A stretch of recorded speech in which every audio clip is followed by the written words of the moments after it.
I'm here with Paul. Paul heads up the MiniKits Club. We have been out in the 18 van, showing me around. But with the 18 van to one side, let's go around and have a look at your club stand, because it's pretty impressive. It is, yeah. You've won a lot of awards at various shows for the variety of stuff and the effort you put into it. So yes. I think it's only fair we hand over to you and we go around and should we start with yours? Yeah. Come on in. So, go on. If I'm not mistaken, right? Please correct me if I'm wrong. It's not a stretch mini Moke. It's a. What do you mean it's not a stretch mini Moke? It's a Safari 6, which is based on the Hustler. No. Oh, okay. No. Well, I'm glad I asked, because that's to me would be a Hustler without the back. Predates the Hustler. Okay. Designed and built by a guy called Barry Stimpson. Yep. Who built Stimpson mini bugs, Scorcher, Safari 6, Trek. Have you got any of them as well? You know I have. Yeah, a bit of a collector. Yeah. Oh yes, definitely. Okay. Definitely. Looks like 1973. So it's tax and MOT exempt, which is a bonus. But yeah, definitely gets looks wherever you go. Oh yes. And did they ever have the option for another row of seats? No.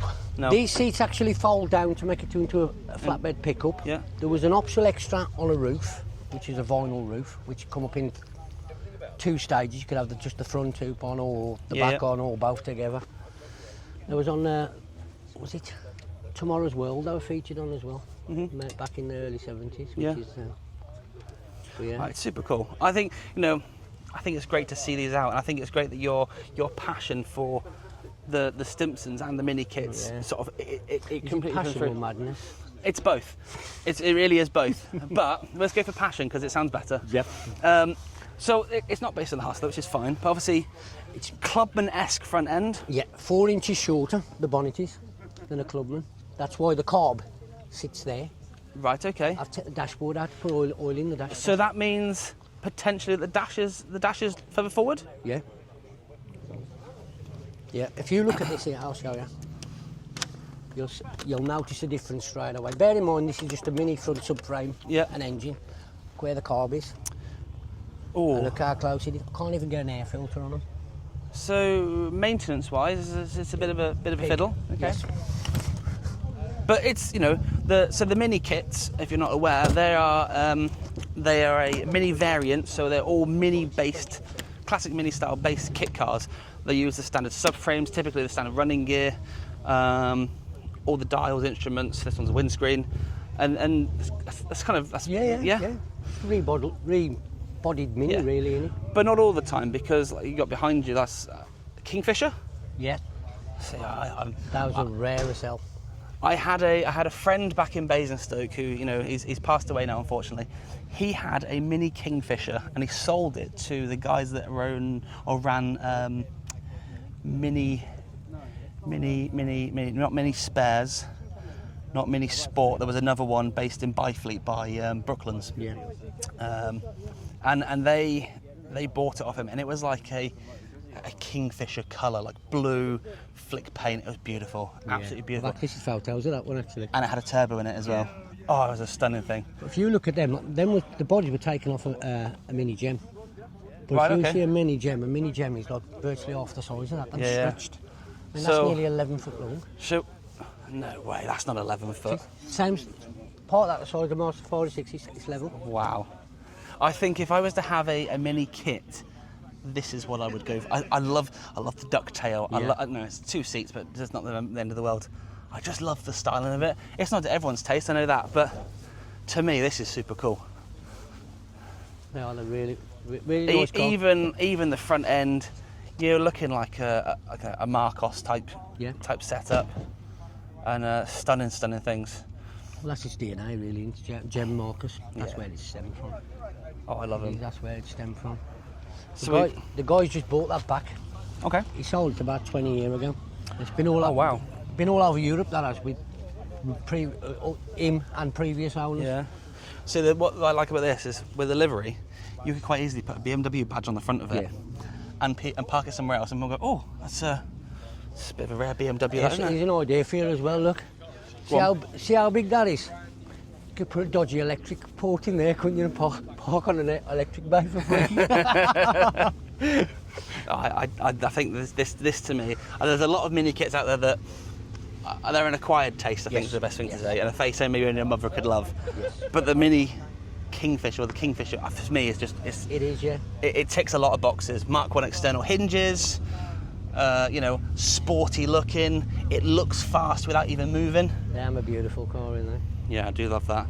So which way are we going to go? We're going to go left to the Scamp, Scamp, yeah. or we're going to go right to the Gecko. It's up to you, which way you want to go. You're the boss. You're in charge. Try the Scamp. Okay. Mark 1 Mini Scamp. Yep. With a difference. I mean, just walk around it and have a look. I mean, it's a difference, right? It's got a winch. Yep. I'm assuming that's to pull the lid off his tins of baked beans and stuff. Yep. Every corner is hiding something. Yeah. Okay. Well, I was expecting that to just have a little cubby hole. Oh yes. Who's got the bacon? It's a camper. That's wow. I don't know how this your works. bike rack on the back is potentially locked, isn't That's it? a sink. Got a sink in it, diesel heater in it, television. It's got absolutely everything. There was a minivan that went round the world. Was it called like the long way or something? It's a red minivan. Yeah. And I remember reading all about it in the monthly episodes of Mini magazine back in the day.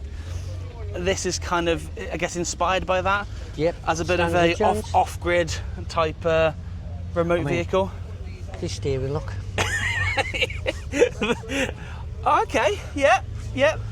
That's gonna. If you was to steal a car and you went on somebody's drive with that on the steering lock, you'd leave it, wouldn't you? Because you don't know what it got in the house. No. I mean, gauges in the middle of the steering wheel. Yeah. That is ultimate utilisation of every little space. His washer bottle. Oh yeah. And a bit of hazel lock going on. Where's the button for it? There is a button somewhere. I don't know where the button is. Don't know. It's just random stuff you find in Pulley here. system gets to get the zip up and down. Electric windows in it. Electric windows. Old school. Manually operated electric windows. Yeah. But Solar powered. oh, so it's an EV. Yeah. Solar powered battery in there as well. Yeah. Diesel heater. The lot. Wow. I think it's even got Cherry bomb. Yeah. CB radio. I mean, look at that for the setup, and everything folds to make. I mean, credit where credit's due.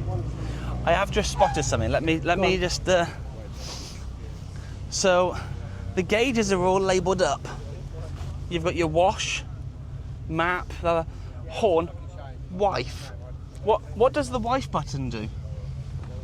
Where's the owner of the car? Is he still around? I think that's autopilot. Oh, okay. He's divorced, his wife peed off. Ejecto seat, cuz. Yeah, that's where the seat went. Oh. Well, that's the only thing, like for me,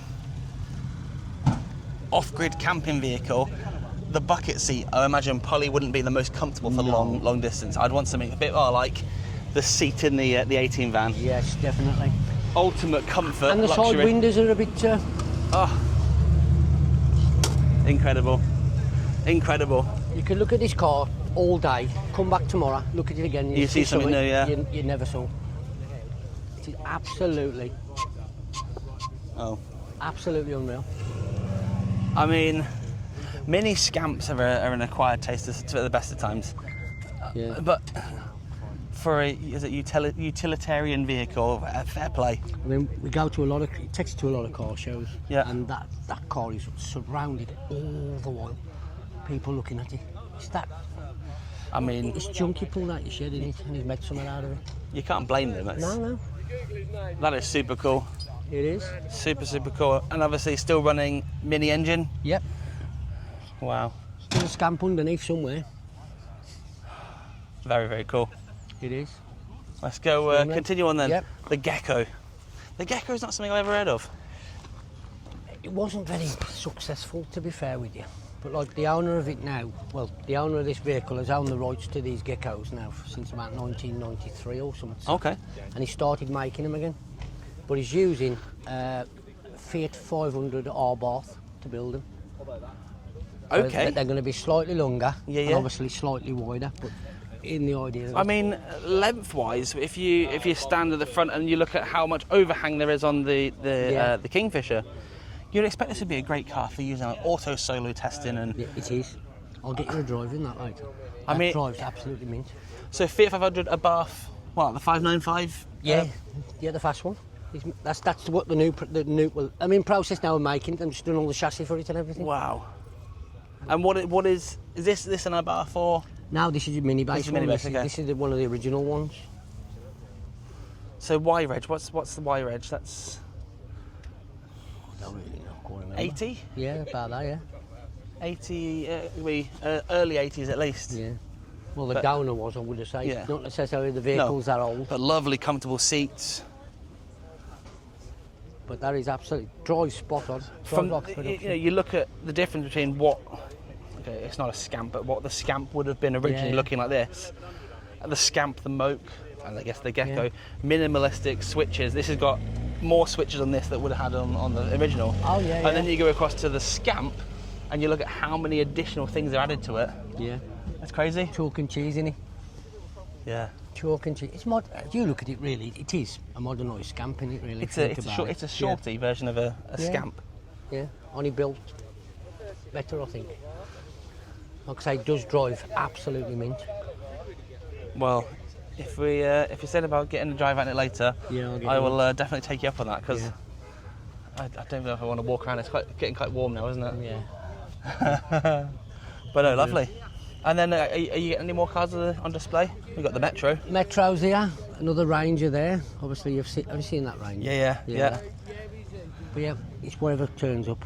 I'll put it out on the page if you want to come. Yeah. Come, like.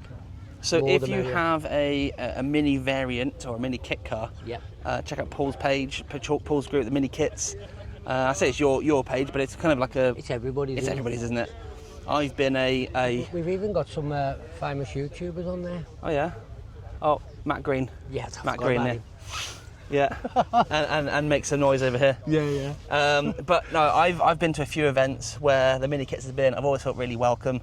Although I don't have a mini kit myself, I have worked with them, so I feel like I'm part of the gang. And every time we see each other, it's always nice to have a catch up. So thank you very much, Paul. And no problem. Until we meet again. See you at NEC. Oh, NEC, yeah. See you at the next one. Yeah. Right, let's see. What else can we go and see now? There's so much to see and explore. I know. Check this out. Look at that. Oh, based.